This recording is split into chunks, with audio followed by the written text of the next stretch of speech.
Udah mau 2024 dan lo masih gamon. Hah? Emang boleh segamon itu? Gue gak tahu apa yang ada di pikiran orang yang suka gamon. Orang gamon tuh ngeselin banget lagi. Kalau dikasih tahu, diingetin, diajak biar gak gamon, mereka sendiri yang pengen terus-terusan ngerasain gamon. Amsyeng deh. Apalagi nih, udah terlanjur gamon sampai mampus sekalipun, sampai akhirnya keluar dari fase gamon. Diajak balikan dan akhirnya putus lagi. Ya makin mampus loh. Enggak. Gue gak akan ngejudge kalian kok. Cuma ngata-ngatain dikit boleh lah. Bercanda. Gue tuh gak pernah gamon ya. Asik. Ini prestasi membanggakan gue sih. Kalau sakit hati karena cinta gue pernah. Tapi untuk gamon, ini banget. Ogah gue mah. Jadi sekalipun gue gak pernah gamon, gue tuh selalu jadi penasihat buat bestie-bestie gue yang sering gamon nih. Jadi jangan diraguin tips gamon dari gue ini. Karena untuk jadi dukun kan gak harus kesurupan dulu ya kan. Ya kan gue belum pernah gamon nih. Tapi kan kata motivator, manusia tuh gak akan bisa memahami selagi belum merasakan. Ya menurut gue soal gamon, kontrolnya ada di lo. Kalau lo mau gamon, silahkan. Kalau lo mau gak gamon, monggo. Dan kalau gue boleh saran, jangan habisin waktu lo buat sekedar gamon doang. Segera lepas dari fase gamon itu. Makanya dengerin sampai akhir. Biar gak ngulur waktu, jadi langsung aja yang pertama. Hapus fotonya atau hal-hal yang bikin lo gamon. Jujur sih, lebih enak kalau putus pacaran, langsung diblok aja semuanya. Biar gak kelihatan mata. Anggap aja kayak ditelan bumil gitu. Bumi maksudnya. Lebih seru lost konteks sih.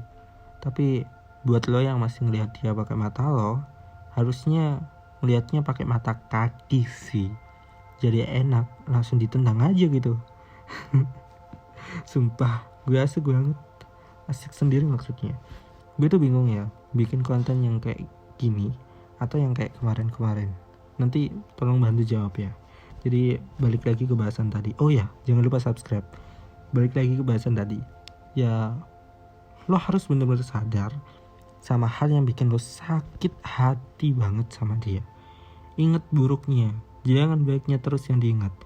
Kalau baiknya mulu yang diingat, ngapain lo putus dodol? Hapus foto berduanya. Ngapain disimpan mulu? Ntar ketiganya setan lo. Kalau dikasih barang yang sampai akhirnya tiap malam lo peluk sambil nangis barang itu, buang dan ingat kata Bu Susi, tenggelamkan. Yang kedua, makan tuh cinta. Udah deh, kalau cinta sama orang jangan pernah berlebihan. Lagian manusia itu kalau kelihatan lo bergantung sama dia, makin gede palanya. Sifat alamiah manusia emang kayak gitu kok. Ketahuilah, jika mencintai seseorang terlalu dalam, itu hanya akan menimbulkan luka. Sewajarnya saja jika dia mencintai, dia gak akan berdusta. Ingat, people come and go. Tiap orang ada masanya, tiap masa ada orangnya. Dan jangan pernah gantungan kebahagiaanmu di orang lain. Kalau orang lain yang ngejauh, kebahagiaanmu juga ikut menjauh. Cukup hidup lo yang ngenes. Jangan kisah cinta lo juga ikutan ngenes. Intinya, jangan terlalu bergantung dengan pacar. Oke? Karena itu lebih berpotensi disepelehin sih. Dengan tips ini, gue berharap kita menjadi generasi yang unggul dan emas di 2045. Kayak mau nyalek gue.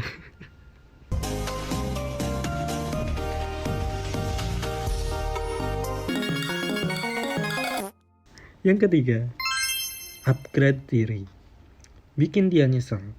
Gak perlu ngemis. Ngemis mah di lampu merah, bukan ke mantan. Enak kalau ngemis di lampu merah tuh dapat duit ya. Kalau ke mantan tuh dapat malu loh. Self improvementnya harus terus diperbaikin ya, biar auranya tuh keluar.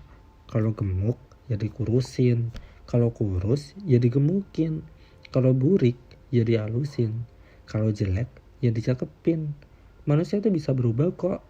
Gamon kok nangis mulu, ngemis lagi, biar mau diajak balikan. Ketawa banget gua. Mantan kok balikan? Sampah mah kalau udah dibuang, dibuang aja, nggak usah kok dibungkut lagi, ya kan? Banyak cara buat lo upgrade diri. Kalau mau lihat lebih banyak tips, coba deh lihat TikTok gua. Mungkin lo diputusin karena malu-maluin, jelek, diselingkuhin, dan selingkuhannya lebih cakep dari lo. Emang fakta manusia emang gitu. Kalau ada yang lebih baik, ngapain milih yang jelek? Kan ini di fase pacaran ya, bukan fase pernikahan. Itu beda lagi ceritanya. Yang keempat, jual mahal. Kalau lo berubah dan lo berhasil bikin dia tertarik lagi sama lo, jangan pernah mau. Level lo udah di atas itu. Carilah pangeran dan jangan lagi nyari kodok Yuma yang nyakitin. Tapi saran gue kalau lo masih di fase mencari jati diri, mending jangan pacaran dulu. Kan gak lucu masa gede nanti jati diri lo jadi diri yang suka gaman. Harus inget sakitnya pas diinjek-injek kayak apa. Masa mau kedua kalinya terulang lagi? Yang terakhir, sibukin hal-hal yang bikin otak lo mikir lain. Kalau keinget dikit itu wajar, tapi kembali ke poin pertama tadi Ege. Hindari juga post galau. Cari kegiatan yang gak berbau sama mantan lo. Tutup semua akses untuk mengakses kerinduan lo sama mantan lo. Sering-sering me time, biar lo kenal sama diri lo sendiri. Dan ya, jangan selalu ngedengerin lagu galau, oke? Mungkin itu tadi secercah semburat sinar dari sang pencipta buat lo para gamoners yang gak pernah sadar dan mau keluar dari fase gamon. Dan tolong ya, jangan sadarnya pas nonton video ini doang. Selalu sadar ya. Cukup dari gue. Jangan lupa like dan subscribe sih. Bantu gue please. Oke, kalau gitu cukup dari gue dan bye.